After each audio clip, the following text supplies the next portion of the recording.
Fellow come from the throng, look upon Caesar. What sayest thou to me? Speak once again. Beware the Ides of March.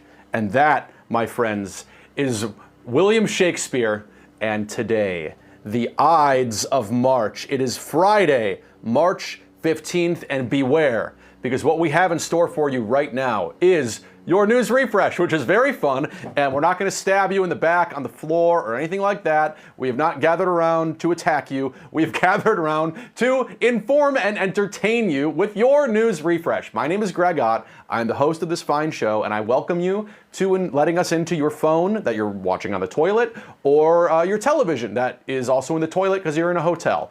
I was just in a hotel where they had, it's like the mirror thing. Anyway, welcome to the show. It's Friday night, and we have all sorts of awesome, fun stories coming up for you right now. If you're not familiar with the news refresh, we cover all sorts of weird and interesting news stories each and every day. Let me just give you a little sample. We have the one about this, like the Lego exhibit.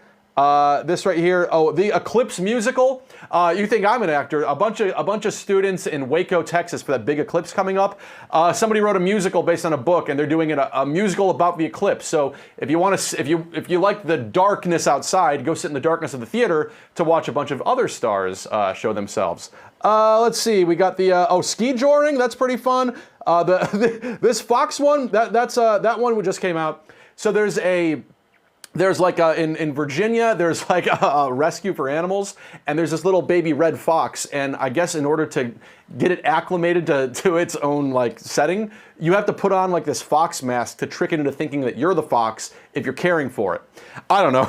Watch the video. This is the kind of stuff we bring you all the time. If you don't subscribe, I'm asking you, I'm begging you, frankly, please subscribe at the News Refresh here on YouTube for stories like this each and every day. And we're going to start you with one from recently that is quite fun. This is police body cam footage out of Colorado. And when you hear body cam footage, I'm sure you run for the hills, but I promise you, you're going to want to watch this.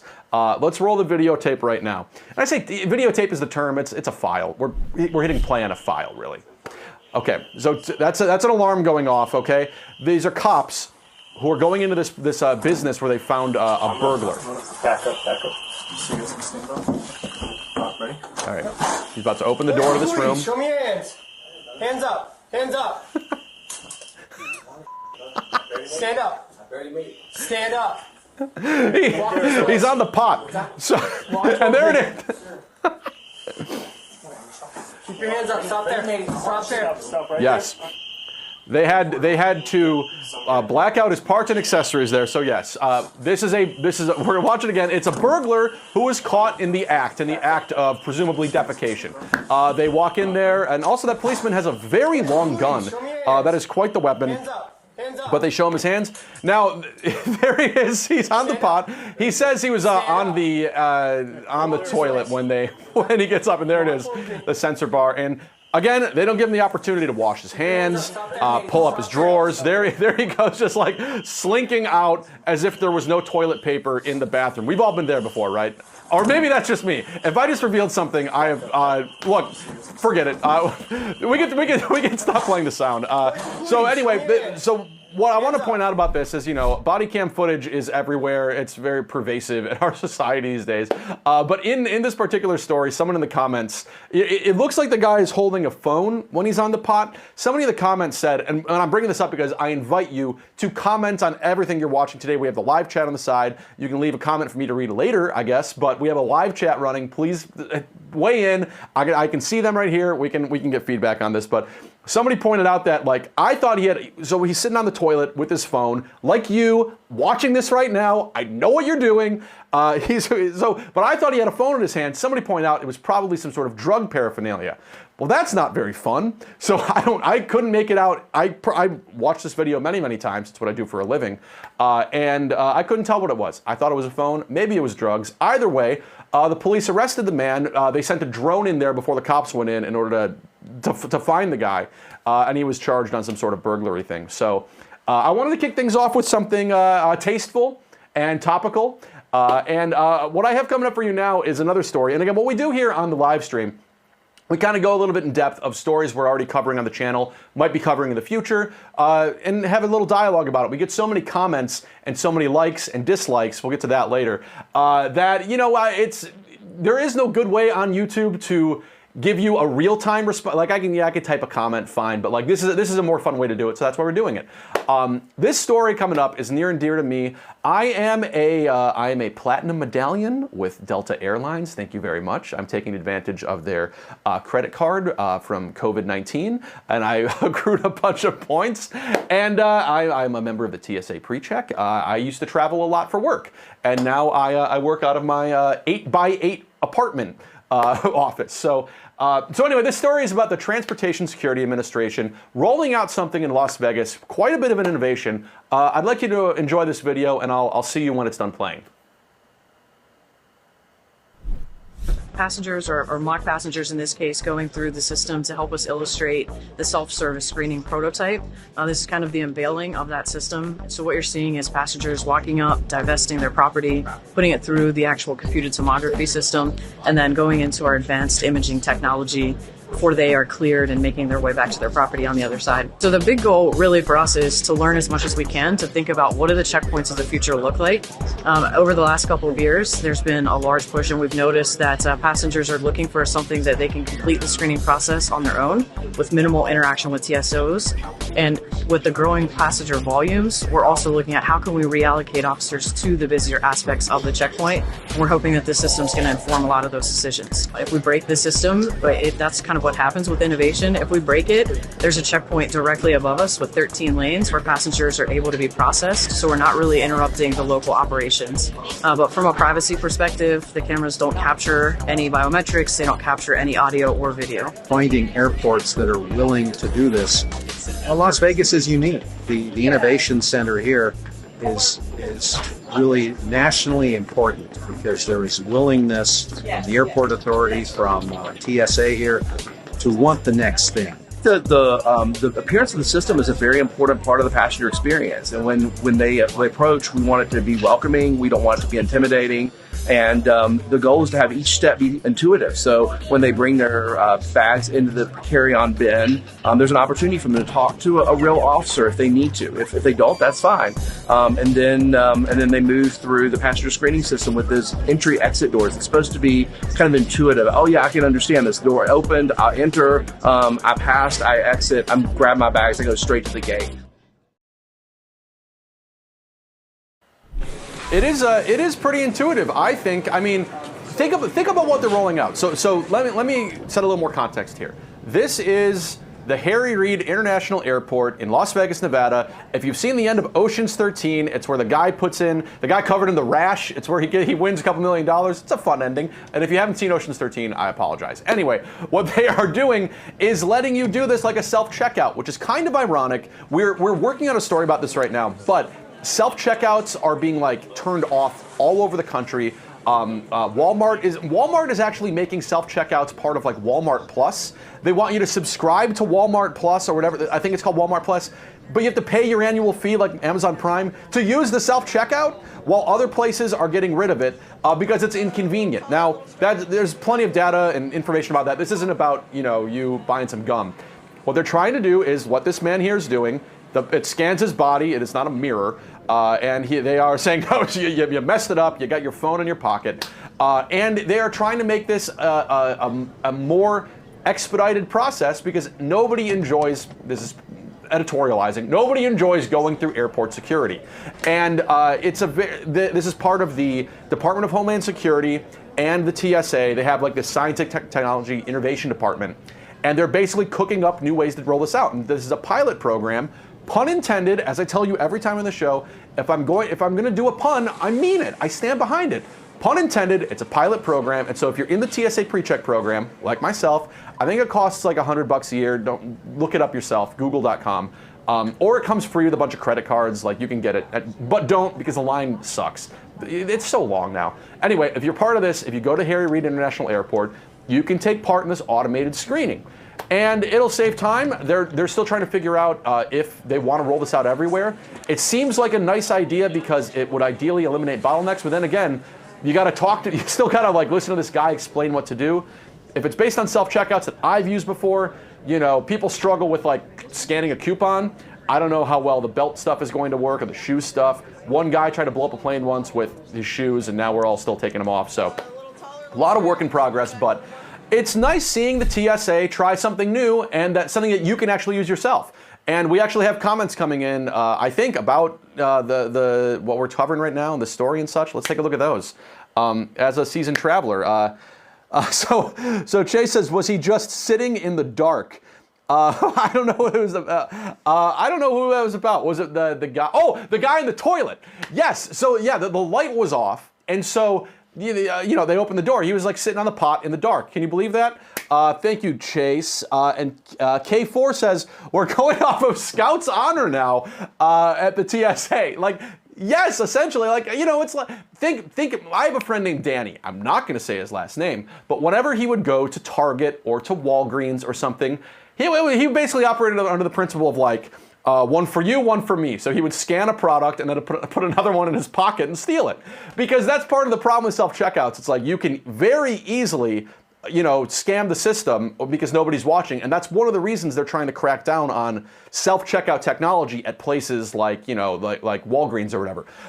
Here, this is this is like a completely different thing. Like, what's Scout's honor? Yeah, I don't have anything on me, but I suppose the thing that makes that work is that, well, it's a big scanner you have to step into. It's still searching you for whatever you have. So you have to dump out your water bottle anyway. So it seems to me to be you're just getting rid of the person who's just like looking you up and down. You know what I mean? Christy says, do I get a long receipt with coupons when I'm done with the TSA now? Yes. See, wouldn't that be an innovation? Just like at CVS, when you buy a quart of milk, you get a 1.5 mile long receipt of coupons. Maybe it's like, hey, here you go. You can go down to the Panera Bread inside of the airport, and you can have your sandwich is only $17 instead of $24. That would be a nice little innovation. So thank you for the comments. Keep your comments coming. We have a lot more show coming up, and yeah, if you're in Las Vegas, you can try this out. If you go to a different airport, they don't have this yet. So that's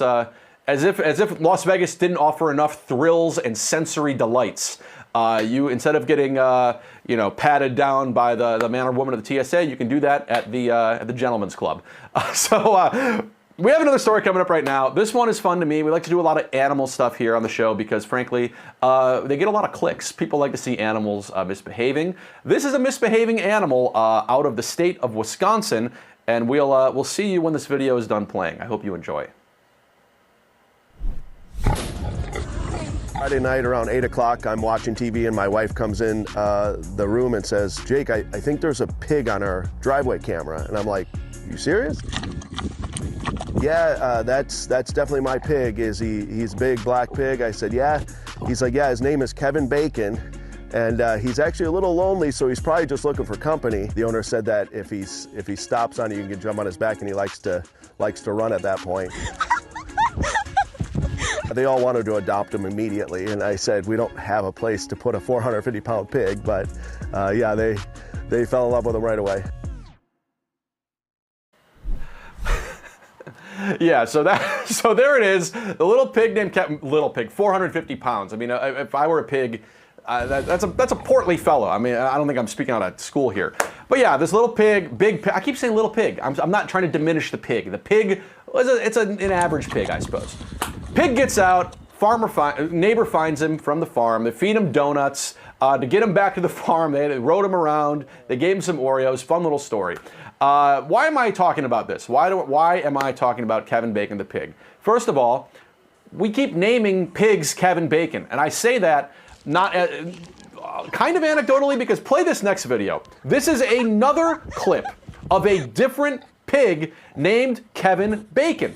This happened late last year.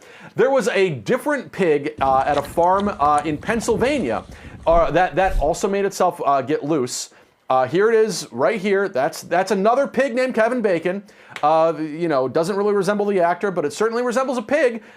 He got loose, and what they had to do to get the thing back, it was missing for a while.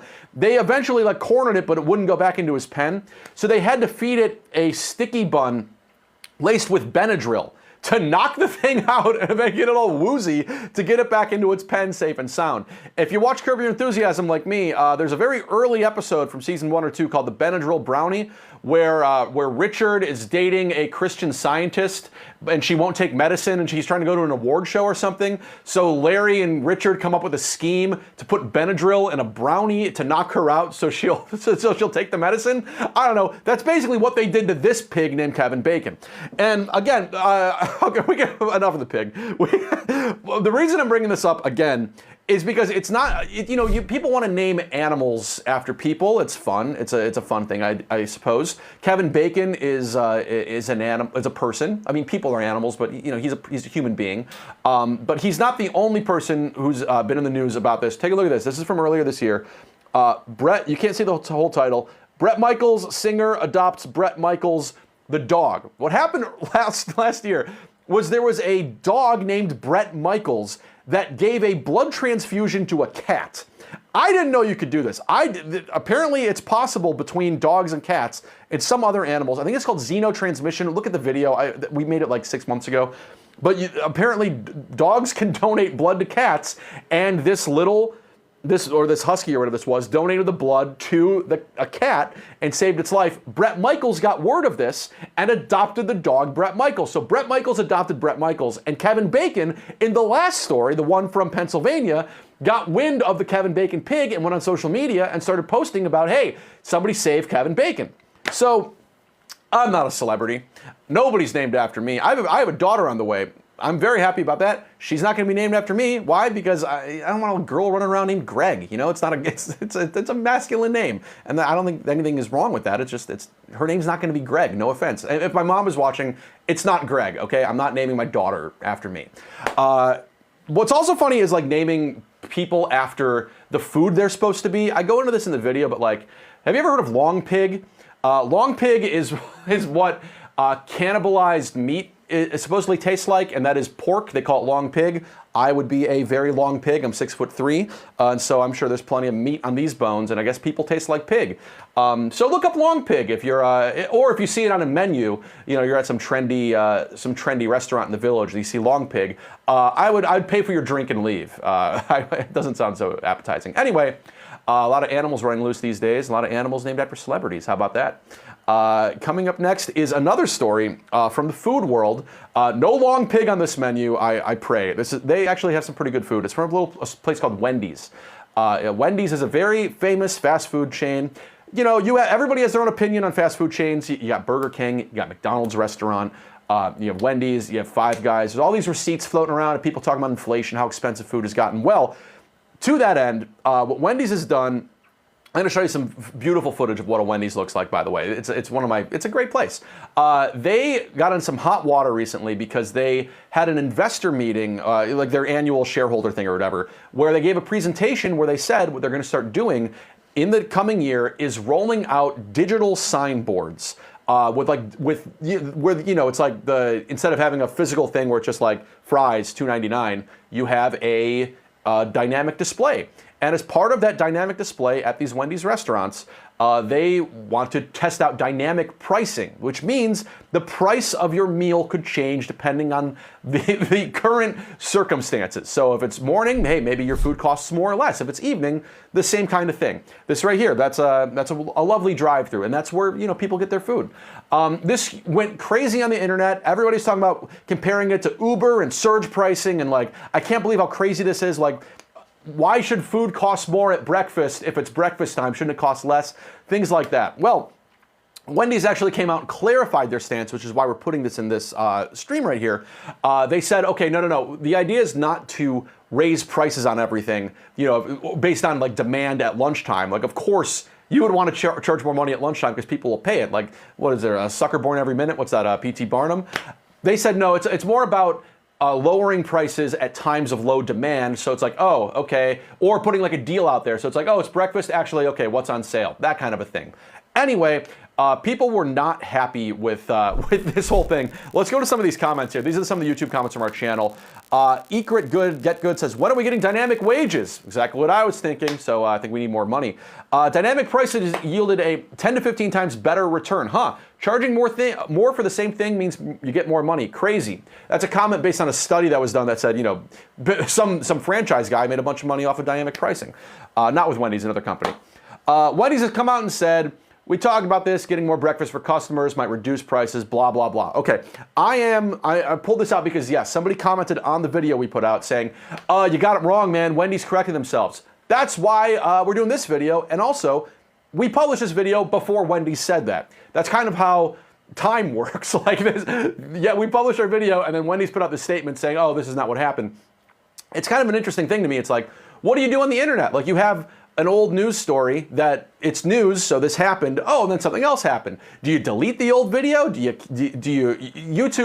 YouTube used to have this beautiful feature, and it was called corrections. And what you would do is you could make a little timestamp, and on the screen it would say, hey, here's something that happened. Now, this is not a correction. We put in the description, we said, hey, after we published this video, Wendy's clarified their stance. Okay, I'm sorry, I didn't get a comment from Wendy. I tried all day. I couldn't get her on the phone. But that's just kind of how it works. And I'm talking about this story also because of something interesting I saw in the Wall Street Journal, which says surge pricing is coming to more menus near you. And we go through not this thing, but some other research that was in the piece on our channel at The News Refresh on YouTube. Please subscribe.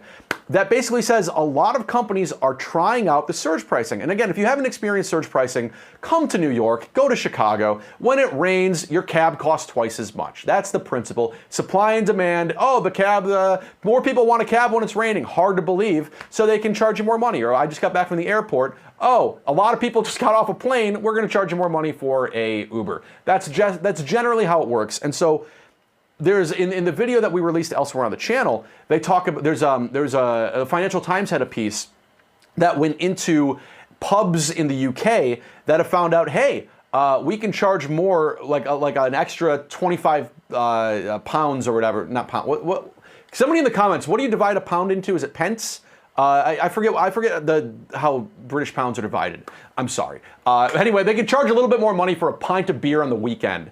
And it's like, okay, you can do this. It's the kind of thing that customers don't like.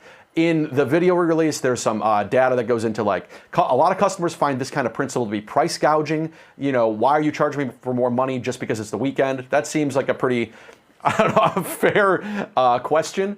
But again, a lot of these companies also maintain they're not just going to jack up the prices. They say they're also going to lower the prices, and they cite a lot of things that look into this site. The idea of happy hour, from like 4 to 6, your chicken wings are $2 and Miller Lite is 50 cents or whatever that costs. So you can see it go both ways, but you're putting a lot of faith in the goodness of the company to be looking out for you to save you money.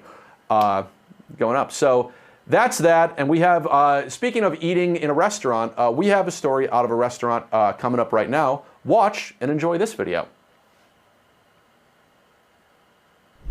Happy day. It's a real happy day. I played hockey for about 12 years, and we had to beg to get ice time. Oh, it's fantastic for a place for all women's sports to be able to watch.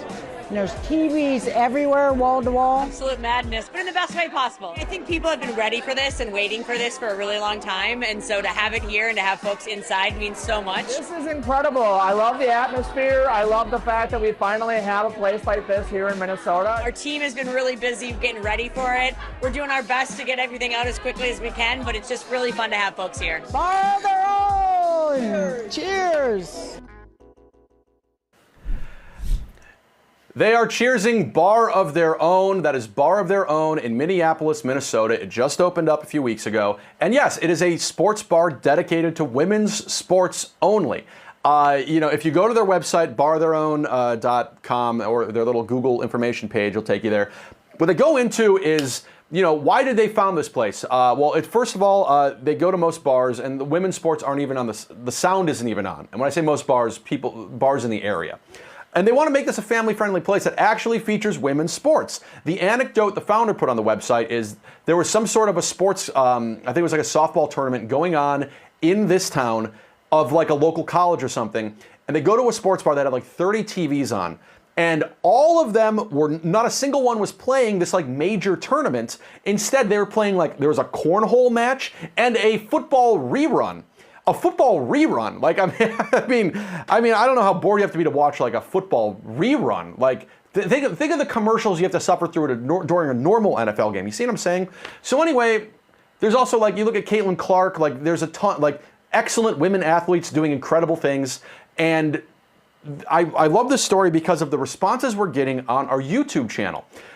Because the comments, this is our most disliked video on the entire channel. The like to dislike ratio is, it's a 25% like ratio. I think, so it's like 9-3 or something like that.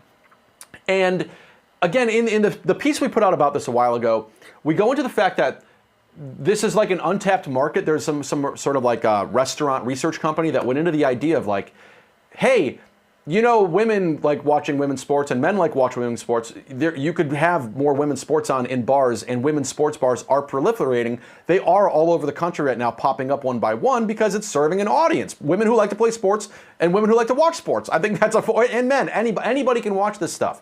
But the comments are very, let's say they're not very charitable. Cinema Bunny says, where are the male waiters in short shorts? Okay, like, wonder how long it'll last. I hope their banker has some good collateral for them, because even women don't like watching women's sports unless your drinks are real cheap. Like, again, you're entitled to your opinion. We welcome all opinions on your news refresh here. Please leave them in the comments. Keep them coming in. But this is a nice thing. A community has a new place to come together and watch something new. And, you know, here in New York City, there are plenty of like women's sports bars. In Chicago, where I came from, they had them there. It's a growing opportunity for business, and it serves a need. So it's a cool thing. And if you live in Minneapolis and you like, if you like old Rosie O'Donnell movies, or the, what is it, Abby Jacobson, one of the Broad City people, is in the new reboot. I didn't watch it, but I'm not really a sports guy. You know, I'm watching this Constellation. It's weird, man. It's about like two atoms being in the same place. Like that's, you don't even want me in a bar. You know what I mean? Like, you don't want to talk. You sit down next to me, you're gonna hear me talking about like cold fusion. Like, this ain't fun. Anyway, but speaking of fun, we have actually a very fun story coming up out of the state of Florida, which you know, born for this. Born for it. To watch stupidity occur on the grandest spectacular scale. That's Pasco County, Florida, home sweet home. Born and bred right there, Newport Richie, Gulf of Mexico. They gotta steal that. They gotta ride with these two. Here's where it gets tricky. It's actually a birthday present for my wife. My friend group back home knows me as the Florida man because I've always been the hunting, fishing type of dude, so it'll be good. The evading arrest obstacle course looks like it's gonna be a great time. The bicycle relay with the stolen catalytic converter, that's a big problem in my area, is people stealing catalytic converters from under your truck. I actually have to park my truck right under my security camera because I caught a guy trying to do it one time. I've been in Florida my whole life. And they're calling these events. I'm calling it Tuesday afternoon. So I'm ready to bring home the gold. 3 years, all I did for income was scrapping. So, I mean, the end of one of our events is hitching a trailer. Do that 4 or 5 times a day. So in the end, I think experience will ultimately overcome and bring home a victory. Yeah, so those are the inaugural Florida Man Games that just took place in St. Augustine, Florida at the end of February. And yes, this event had all kinds of like crazy stuff. The guy with the beard there, he was the winner of the Eat the Butt Challenge. The butt being pork butt. He had a plate of like pork butt. It's not the Alex Jones challenge. Hey, go on, if you're, don't close this tab, but like go on Twitter. Have you seen the Alex Jones liberals? Look at his latest tweet. It's quite. It's not about pork. It's about something very different. And anyway, that's one challenge. This also had the weaponized pool noodle duel. You had the one they were talking about was this evading arrest obstacle course. This featured real Florida cops. Actually, it was like people jumping over obstacles like alligators and stuff, and like jumping through windows. It was pretty fun. And the one that they were talking about before, the catalytic converter, 2 bikes, and a handful of copper pipes race against time. And it was like a relay where you had to steal catalytic converters, get on a bike, etc. It's a fun thing. It's leaning into Florida's reputation as a place where how do I editorialize this or not editorialize it? A place where criminals go to retire, or start a new career as a criminal. I'm joking. If you live in Florida, we love you here. But you know, the Florida man reputation. It's got its own meme. It's got its own Wikipedia page. You know, Florida man sticks bugs up his nose. Florida man eaten by gator, covered in meth. You know, things like that.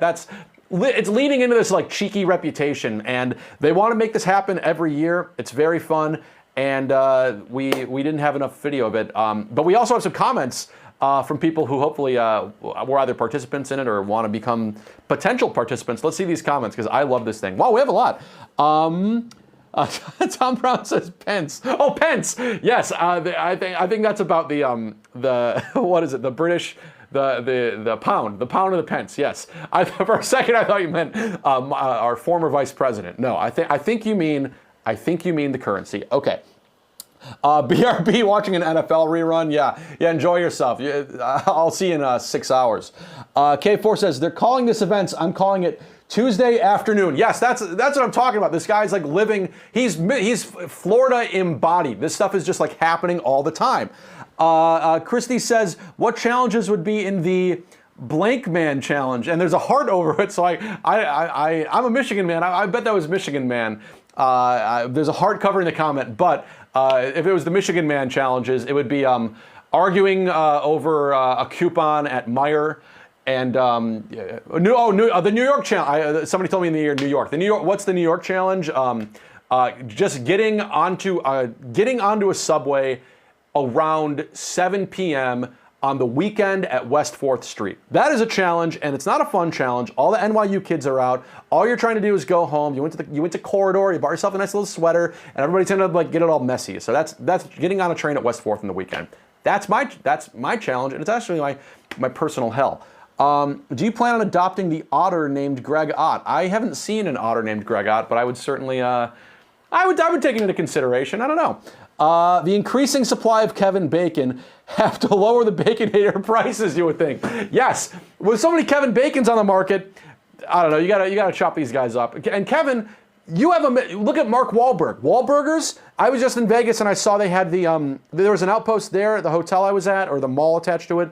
Wahlburgers are a national chain. That is the Wahlbergs leaning into their culinary identity. Kevin Bacon, if you're watching this, I know you are, you have an opportunity here. Put your face on some Oscar Mayer stuff. Beautiful collaboration. Oh, actually, this is a little update.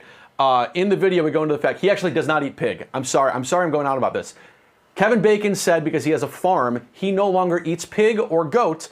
He had an interview with People Magazine. You can look this up, and he doesn't consume this stuff. So maybe, but Oscar Mayer is also getting into the plant-based meat category. They have a new sausage coming out. I didn't see a bacon one, but they have a sausage coming out. So Kevin Bacon, here's my advice.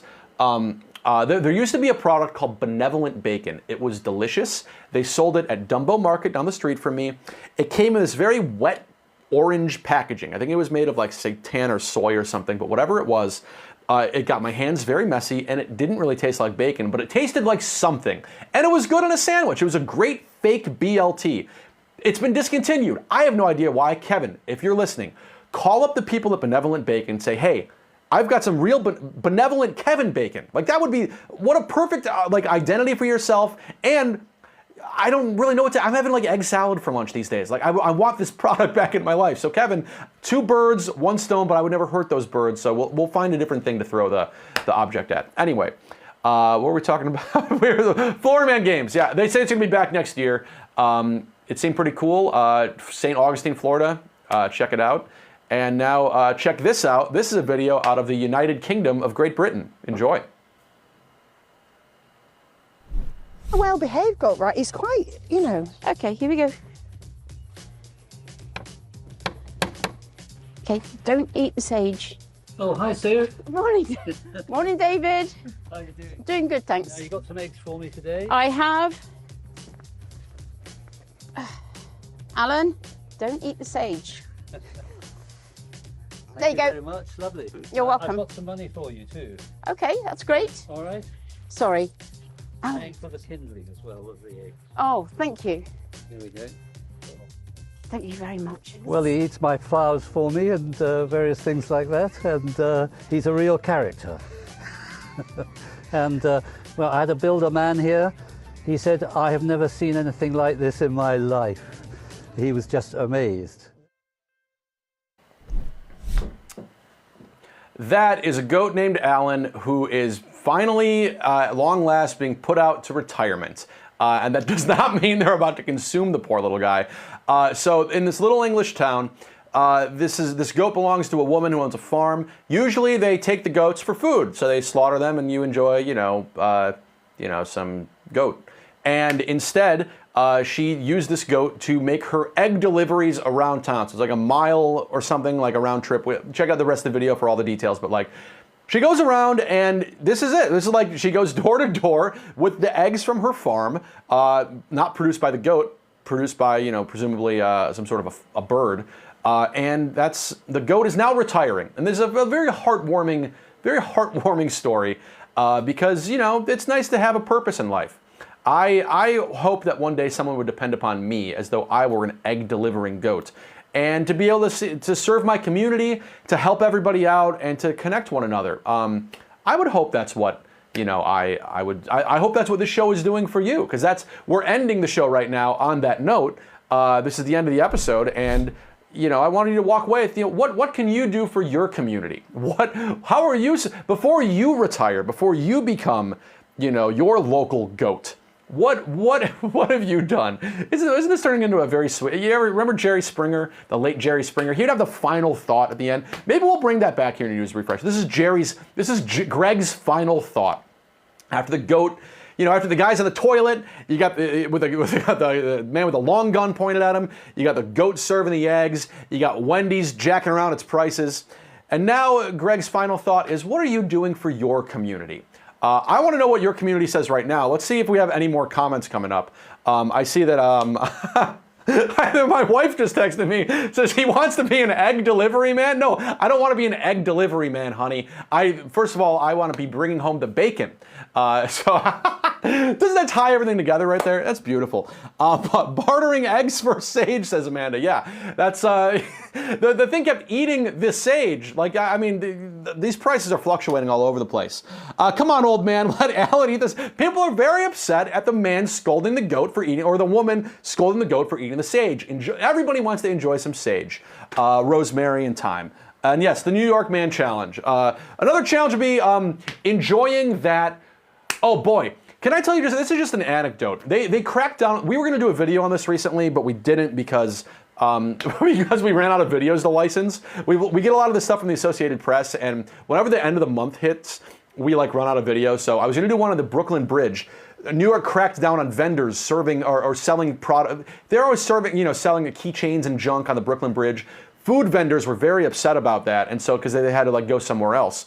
But there was a story in our local newspaper about website about a guy who there wasn't a public bathroom, but he was a street vendor, so he made use of the space between a couple of cars and was caught on photos, and it was kind of appalling. Anyway, this is a long way of saying there used to be a restaurant that served like a $30 hot dog, and they're closing.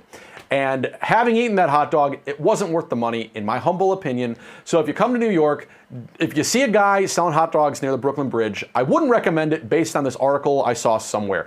And if you're trying to find the $30 hot dog, you're going to have to go just leave a very generous tip, because this very complicated meat is not being sold anymore. And also not happening anymore, this show. This is the end.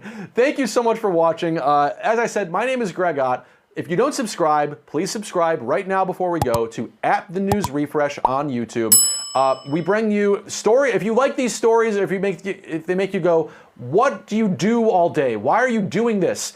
Because I want to serve you. I'm not going to be an egg delivery man. I want to deliver you stories of, pigs and people on toilets, and you know what I mean? There's a lot of interesting things happening in the world that aren't mean, and so this is fun stuff, and we're trying to, these are community stories going on. If you live in Minnesota, go to that bar, check it out, watch Caitlin Clark if the season is still going on. I don't watch any sports, so I have no idea when anything is going on, other than Constellation, which It's pretty good so far. It's got the guy from Breaking Bad. Anyway, again, my name is Greg Ott. Please subscribe. And I want to give a heartfelt thank you to the entire team that helps put the show together. It's not just me. There's a lot of work that goes into this, not just like the licensed clips. We have Nicole, we have Christopher, we have Tom, we have Chase, we have Socrates. It is such a great team. And of course, Drew, the editor, who puts all this, like the video clips together, edits. You should see the scripts I send this guy. This poor bastard. He gets, oh my God, it's so.